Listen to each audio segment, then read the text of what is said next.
신입생을 선발하는 어느 신학대학교의 2차 수시 면접에 실제로 있었던 일입니다. 신학교 교수님이 학생에게 물었습니다. 십계명이 성경 어디에 있습니까? 그러자 이 학생이 대답하기를 성경책 맨 뒤에 있습니다. 기가 막힌 교수님은 더 이상 질문을 하지 못하고 학생을 돌려보냈습니다. 물론 그 학생은 불합격 처리가 됐습니다. 이 학생이 이제 학교에 돌아와서 친한 목사님 딸인 친구에게 이 얘기를 했더니만 그 목사님의 따님이 안타깝다는 듯이 바보야, 십계명은 법궤 안에 들어있잖아, 그렇게 얘기를 했다고 합니다. 못 웃는 분들도 계세요. 우리가 십계명을 알고는 있었지만 얼마나 피상적으로 알았고 또 무관심했는지를 잘 보여줍니다. 또 혹 십계명을 외우고도 있었지만 그 내용을 너무 고리타분하게 생각하고 오늘 현실을 살아가는 나와는 동떨어진 말씀으로 이해하는 경우도 많이 있었습니다. 우리가 십계명을 계속해서 주일마다 살피고 있는데 우려도 있고 기대도 있고 그렇습니다. 오늘 드디어 7계명에 이르렀습니다. 역시 우리 상황과 잘 이렇게 연결시키기 쉽지 않은 그런 내용입니다만은 14절에 간음하지 말라. 여기 이 간음하다라는 단어는 모든 종류의 불법적인 성관계를 의미하지는 않습니다. 결혼한 자들이 부부가 아닌 다른 상대와 성관계를 갖는 것을 금지하는 바로 그런 내용이라고 할 수 있습니다. 원문의 문맥을 보면 절대 금지입니다.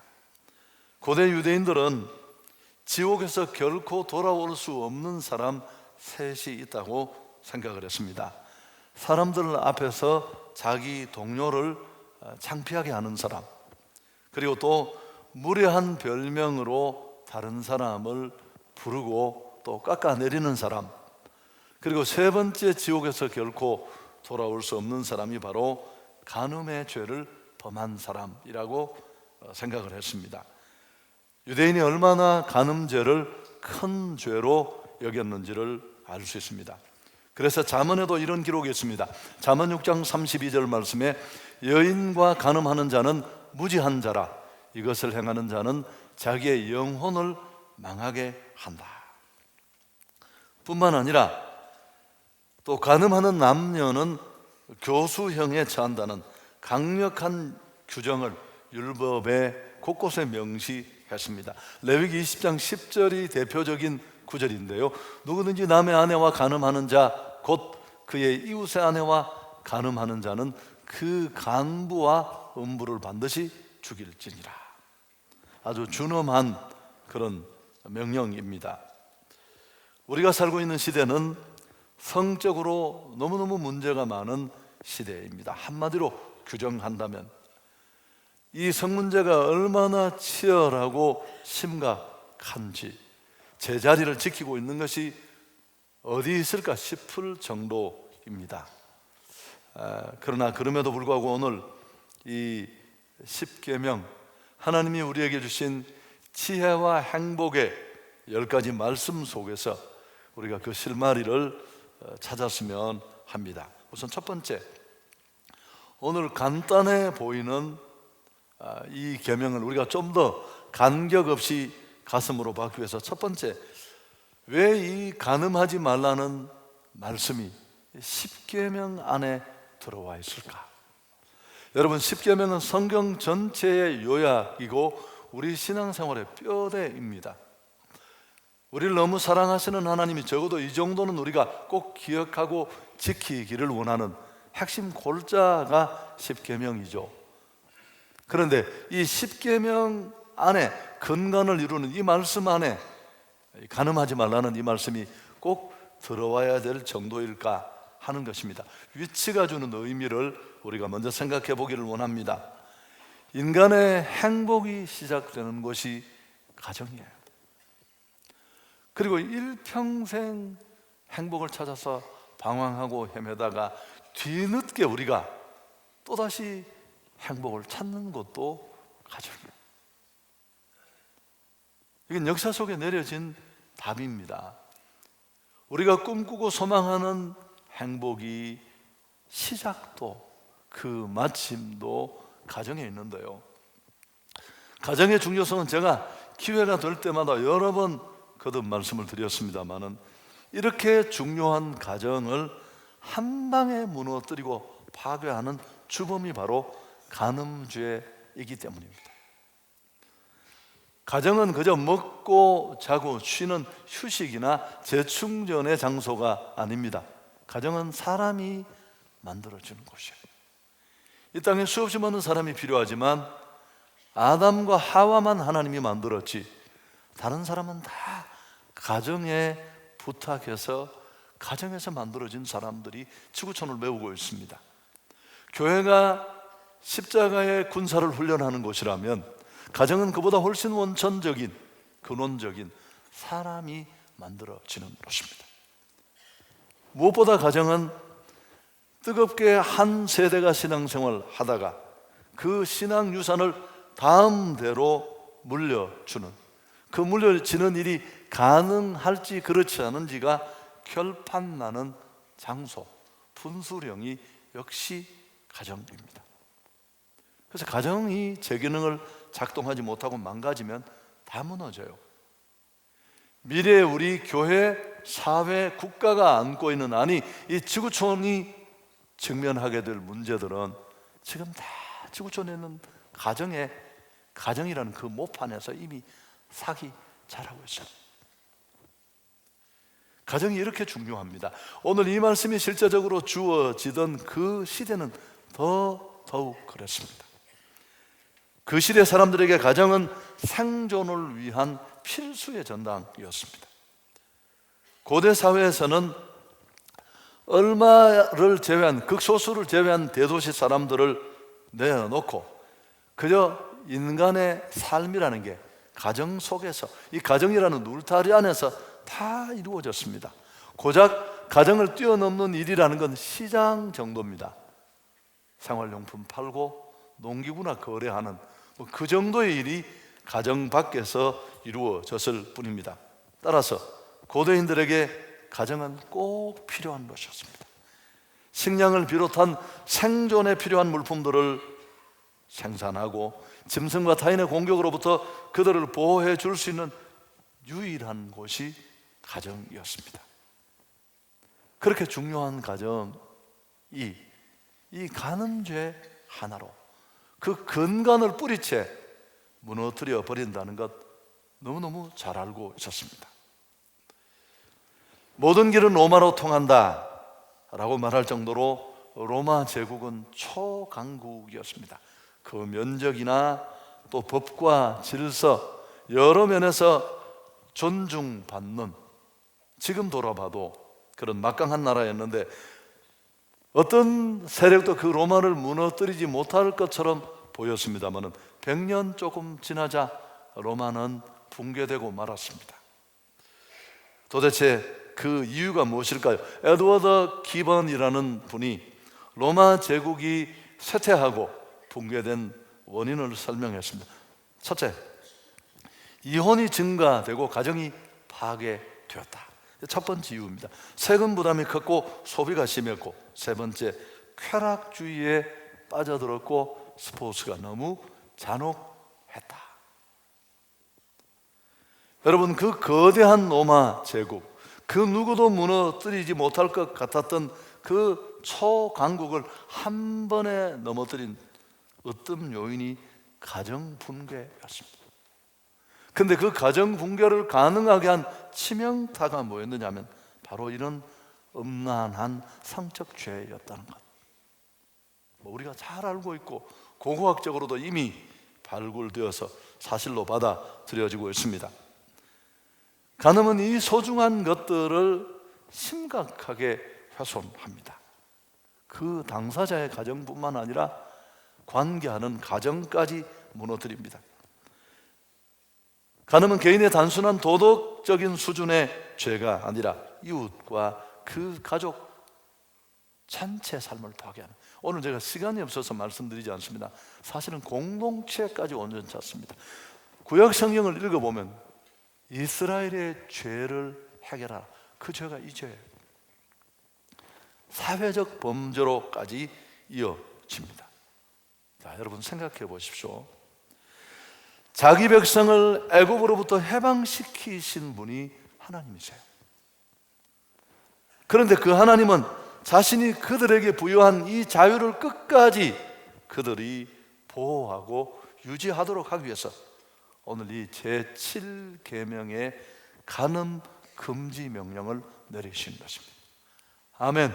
이 계명이 왜 이 중요한 우리 신앙과 삶의 자유와 행복의 좌표가 되는 이 10계명이라는 근간 뼈대 안에 이 말씀이 자리 잡아야 하는지를 제가 말씀드렸습니다. 자, 두 번째, 또 한 가지 이 말씀을 우리가 좀 더 간격 없이 받아들이기 위해서는, 하나님은 부단히 간음을 금지했습니다. 그 형벌도 아주 무서워요. 그런데도 끈질기게도 인간은 계속해서 이 죄를 범하고 있습니다. 지금도 여전히 어떤 극단적인 처벌도 또 수모를 줘도 좀채 이 간음의 죄는 멈추지 않고 있습니다. 아내와 남편이 있음에도 불구하고. 간음죄가 계속되는 이유가 무엇일까 하는 것입니다. 여러분, 간음이라는 이 죄는 사랑의 이름으로, 사랑이라는 이름으로 행해질 때가 많습니다. 이런 얘기가 있잖아요. 자기가 하면 로맨스고 남이 하면 불륜이다. 인간의 모든 사랑은 그 내면을 들여다보면 그 속에 탐욕이 있습니다. 내가 뭘 사랑한다, 그게 자동차든 상적인 대상이든 간에 그 사랑을 통해서, 그것을 통해 자신이 행복하게 되리라고 기대하고 자신의 욕망을 그 대상에게로 향하고 있는 것입니다. 그래서 인간의 모든 사랑은 근본적으로 탐욕적입니다. 그래서 이처럼 욕망을 가지고 있는 것은 인간이 가진 가장 보편적인 모습이라고 할 수 있습니다. 그게 식욕이든 성욕이든 무엇이든지 간에. 그런데 일반적으로 인간의 사랑을 크게 두 종류로 나눴습니다. 세상에 대한 하향적 사랑, 그리고 하나님을 향한 상승적 사랑. 하나님에 대한 사랑은 위로 향하는 사랑입니다. 그러나 세상에 대한 사랑은 당연히 아래로 향하는 사랑일 수밖에 없습니다. 하나님에 대한 사랑은 영원한 것을 위한 사랑이지만 세상에 대한 사랑은 일시적인 것을 위한 사랑입니다. 사랑이 이렇게 극단의 대조적인 모습을 보이는 이유는 우리는 육만 가진 존재가 아니라 영도 함께 가지고 있습니다. 눈을 감은 분이 세 사람이나 됩니다. 세상에. 지금 10계명의 말씀입니다. 눈을 뜨십시오.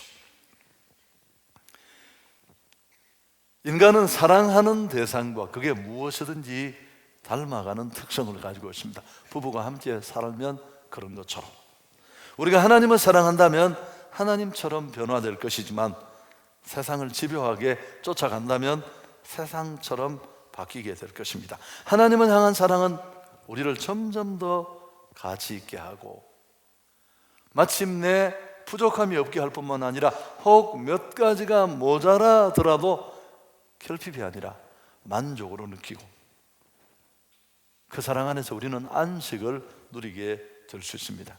그러나 인간의 사랑은 아무리 많이 포켓도에 쑤셔 넣어도 더 갈증나고 더 불안하고 더 목말라 합니다.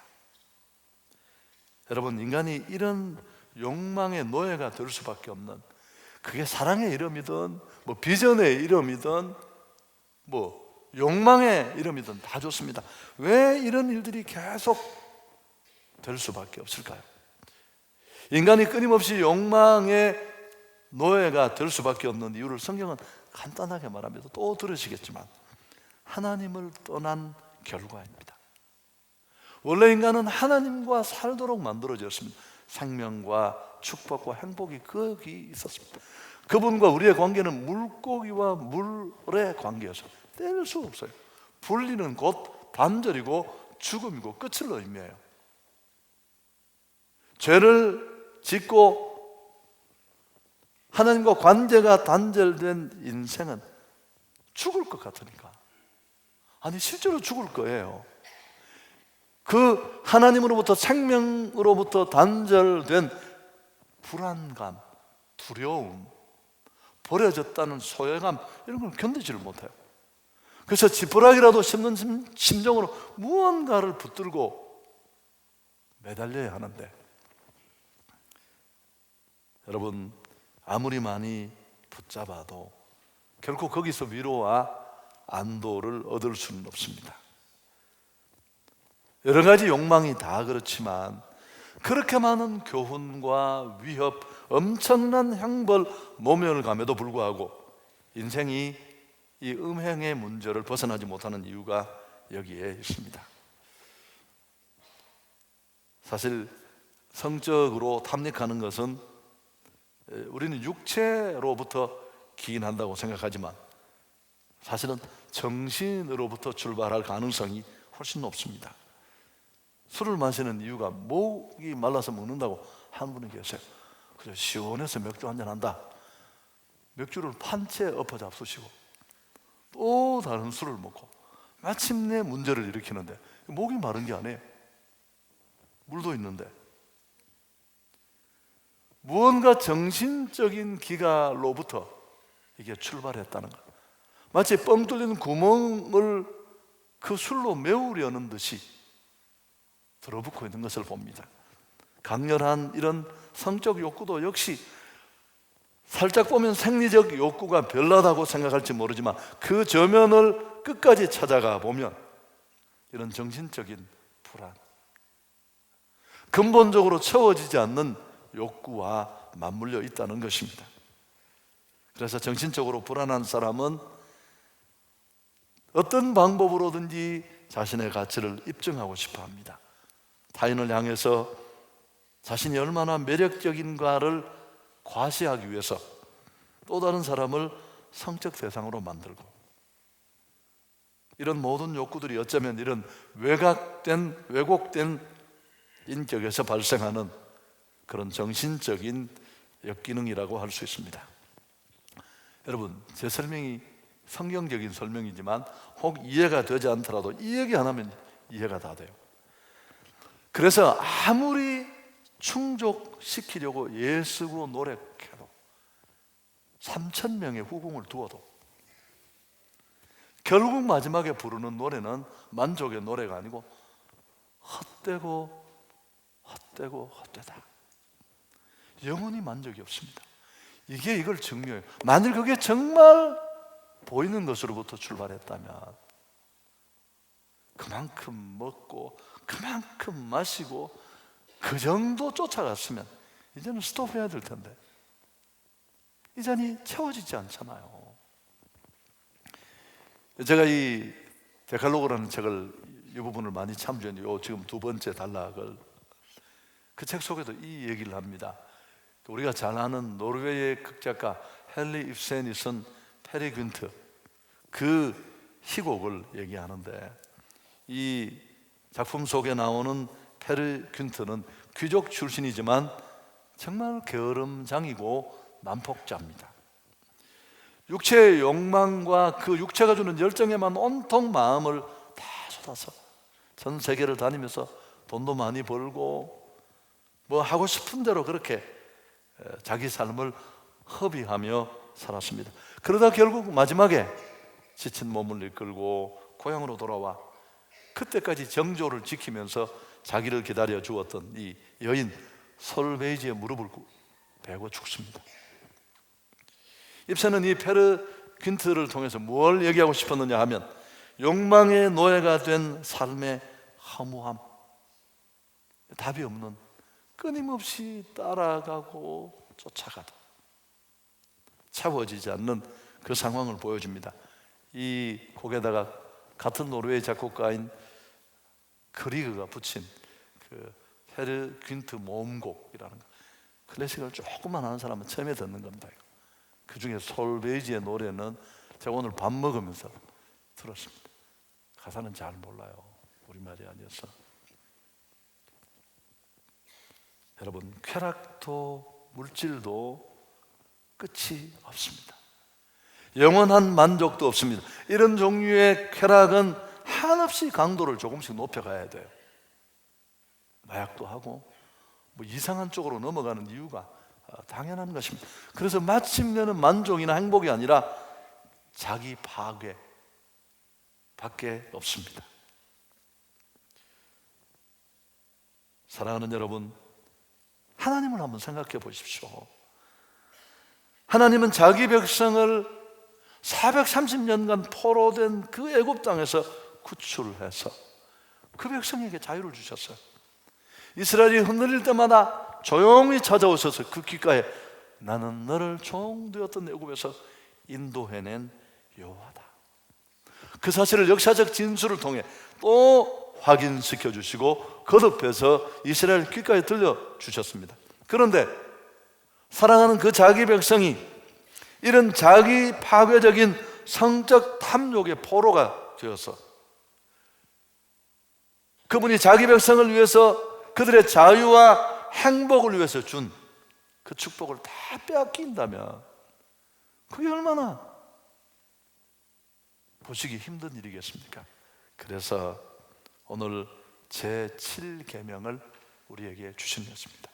할렐루야. 우리의 자유와 행복을 위해서. 그랬잖아요. 10계명은 우리를 옥죄하는 굴레가 아닙니다. 자기 아들 죽여 우리를 향한 사랑이 얼마나 구체적인지를 보여주신 하나님, 그분이 우리를 더 자유롭게 진리 안에서 우리를 자유를 누리는 그 안에서 더 행복하게 하시려고 이 축복의 말씀을 주신 줄 믿습니다. 아멘으로 받을 수 있기를 축원합니다. 이제 남은 세 번째가 중요해요. 자, 그렇다면 어떻게 하면 우리는 이런 성적 탐욕으로부터 자유할 수 있을까? 구체적인 방법, 제가 오래 고민하면서 세 가지를 정리했습니다. 우선 첫째, 피해야 합니다. 여러분, 우리는 우리의 약함을 너무너무 잘 알고 있습니다. 우리 자신이. 남자와 여성, 남성과 여성은 원래 감정적으로 끌리게 만들어졌어요. 나는 안 끌린다는 사람 병원 가셔야 되고요, 정상이 아니에요. 그러나 지극히 정상적인 이 감정을 정상이라고 생각하고 그냥 방치하면, 자칫하면 우리는 경계선을 넘어 이 죄에 빠질 수 있습니다. 그래서 남자도 유혹하는 여성을 피해야 하고 여성도 자기 남편 아닌 누군가가 잘해주면 일단 경계선을 넘어서면 안 됩니다. 피해야 합니다. 피하는 게 상책이에요. 손자병법에만 있는 게 아니고, 피하는 것은 이런 류의 죄를 물리치는 성경적 전략입니다. 늘 하는 얘기는 요셉입니다. 보디발의 유혹 앞에 그는 설득하려 하는 게 아니고 일단 윗옷도 벗어둔 채 그 경계로부터 벗어난 것, 가장 중요했습니다. 다윗은 그렇지 않았고요, 여인의 모습을 보고 기억 속에 끌어들이고 오래 머물러 두고 구체화하고 계획을 실행에 옮기고, 항상 문제는 이런 과정을 통해 일어나요. 새가 우리 머리 위를 날아가는 건 어쩔 수 없지만 머리 위에 둥지를 틀고 있는데 그냥 둔다면 그 결과는 불을 본 듯 뻔할 수밖에 없습니다. 디모데후서 2장 22절 함께 읽습니다. 또한 너는 청년의 정욕을 피하고 주를 깨끗한 마음으로 부르는 자들과 함께 의와 믿음과 사랑과 화평을 따르라. 아멘. 믿음과 의와 화평을 따르는 구체적인 실천 이전에 먼저 우리는 그 자리를 떠나는 자세가 필요합니다. 잊지 마십시오. 두 번째, 그럼 계속 피하다가 인생을 끝낼 것이냐? 그렇지 않습니다. 두 번째는 싸우는 것입니다. 우리 자신 안에서 날마다 일어나는 이런 여러 가지 성적 충동들과 우리는 싸워야 합니다. 이 싸움은 정말 힘든 싸움이 있습니다. 마치 골리앗과의 싸움 같을 수 있습니다. 우리가 40의 나이를 불혹이라고 하는데 유혹으로부터 좀 자유로워졌다는 뜻인데 전혀 자유롭지 않습니다. 70된 할아버지도 너무너무 건강하세요. 그래서 목사님들이 은퇴를 못 하시는 이유가, 은퇴를 하려고 보니까 너무 건강하신 거예요. 자기가 건강관리들도 잘하시고 또 시대가 좋아졌고. 여러분, 영적 상황도 이것과 맞물려 있습니다. 그러나 우리는 죄와 싸워야 할 줄 믿습니다. 성경은 피 흘리기까지, 성경의 이런 권고는 당시 검투사들의 모습을 보고 쓰여진 권고입니다. 검투사들의 싸움은 우리가 영화에서 가끔씩 봅니다만은 그건 스포츠나 오락이 아니에요.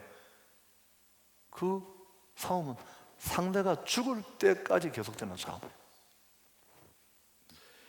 그래서 우리는 피 흘리기까지 죄와 시대정신과 갖가지 이런 엄난들과 어둠과 싸워야 할 줄 믿습니다. 야고보서 4장 7절에도 그런즉 너희는 하나님께 복종할지어다. 그 다음 마귀를 대적하라. 그러면 너희가 피하리라. 존 파이프는 이렇게 말합니다. 부정적인 권고가 있을 때 5초 안에 아니요 라고 예수의 이름으로 대답하라. 큰 소리로. 그것도 작은 싸움의 방법일 수 있습니다. 존 오웬의 말을 우리는 기억할 필요가 있습니다. 죄를 죽이라. 그렇지 않으면 죄가 당신을 죽일 것입니다. 여러분, 삼손과 바울은 다 성경에 주목받은 인물들인데 공통점은 둘 다 하나님으로부터 큰 사명을 받았습니다. 그러나 둘의 마지막 모습은 전혀 다른데, 바울은 하나님이 주신 그 부름받은 선교 사역을 위해서만 싸운 게 아니고 자기 자신과도 싸웠어. 디모데후서에서 그가 마지막 인생을 얼마 앞두지 않은 장면에서 나는 믿음의 선한 싸움을 싸우고 달려갈 길을 마쳤다. 그건 사역의 싸움이 아니에요.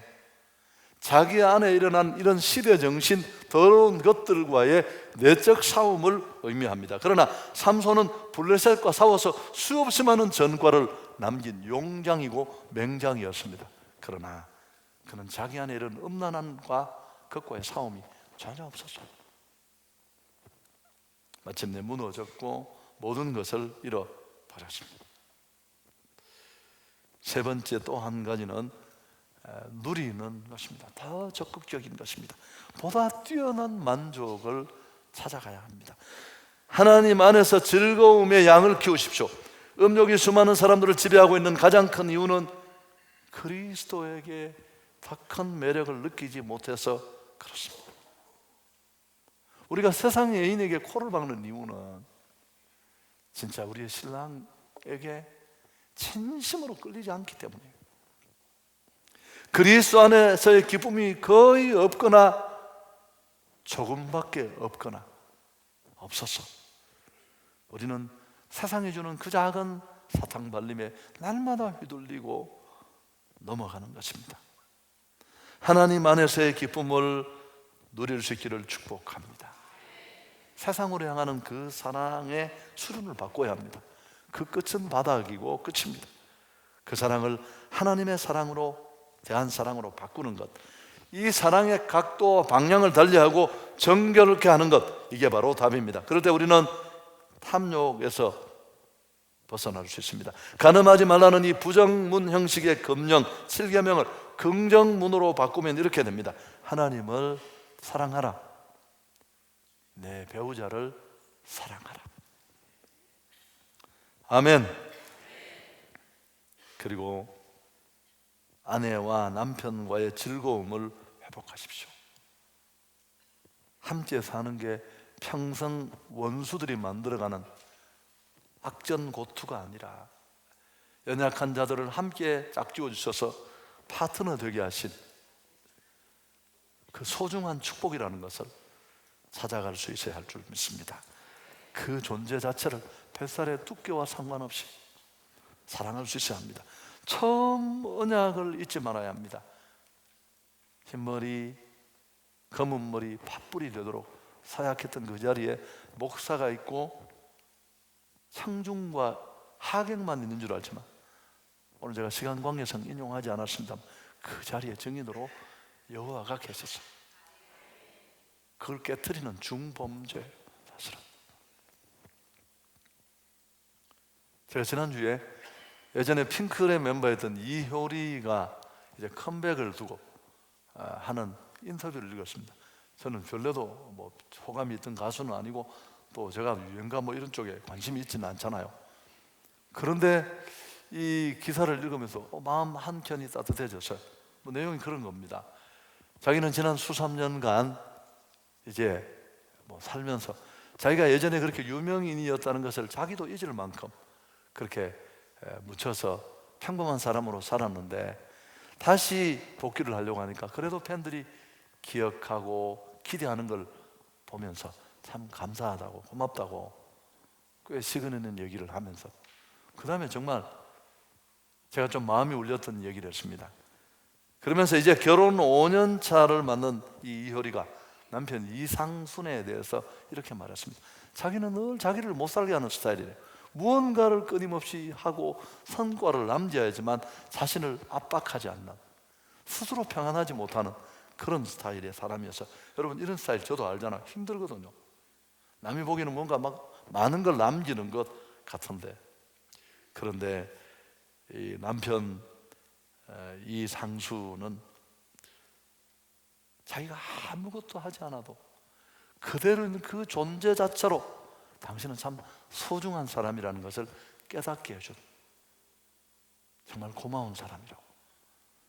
난 이 친구가 이런 얘기를 하려고 생각을 못했어요. 여러분 통상 결혼이 어떻게 이루어지느냐 하면 자기와 반대되는 사람에게 사람은 호감을 느껴요. 그래서 살면서 그 다른 문제 때문에 너무너무 힘들어하면서 전생의 원수가 만났다 이렇게 생각하고 사약 먹듯이 살아가는 게 일반적인 패턴일 수 있어요. 이 두 사람도 제가 전혀 모르는 사람이지만 사진에 찍힌 그림을 보면 정반대의 사람이 딱 맞은 것 같아요. 그런데 그 속에서 정말 우리보다 더 위험할 경계선에 있는 사람들인데도 불구하고 저는 그 전에 죄송합니다. 이 사진을 볼 때마다 이 남편을 보고 참 장가 잘 와서 편안하게 사는 사람이다 그런 생각을 했었어요. 그게 아니었다는 사실. 여러분 부부가 살면서 쉽지 않습니다. 아내는 남편을 통해 남편은 아내를 통해 우리가 동력자라는 것을 알 뿐만 아니라 신랑이 올 실직을 했더라도 당신은 월급 한 푼 못 받아주는 시간이 있더라도 그 존재만큼 그 자체만으로도 내 아이의 아빠로서 너무너무 소중하고 가치 있는 겁니다. 허물어져가는 키 죽은 남편에게 그 사실을 알려주고 또 남편은 아내에게 당신은 그 존재 자체가 참 특별하고 소중한 사람입니다. 그걸 깨닫게 해주는 사이가 된다면 그 누림이 얼마나 클까요? 일단 아멘이라도 한번 해보시죠. 아이고 목사님 30년 한번 살아보십시오. 그 박자가 아멘 나올 박자입니까? 저도 30년 넘었거든요.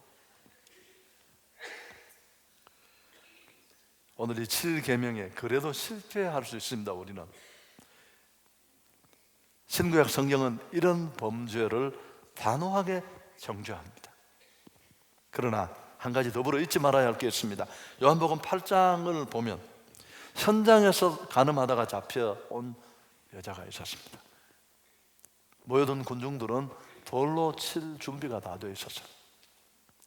예수님이 그 분노한 청중들을 향해 땅에 글을 쓰시다가 일어서셔서 죄 없는 자가 먼저 돌로 치라고 했습니다. 죄책감을 느낀 사람들 다 떠나가자 예수님이 그 여자에게 하신 말씀이 나도 너를 정죄치 아니하노니 가서 다시는 죄를 범치 말라. 이야기 속에 중요한 교훈이 있습니다. 그 파렴치한 간음죄조차도 하나님 안에서는 용서받을 수 있다는 것입니다. 새로운 변화와 시작이 있기를 축복합니다.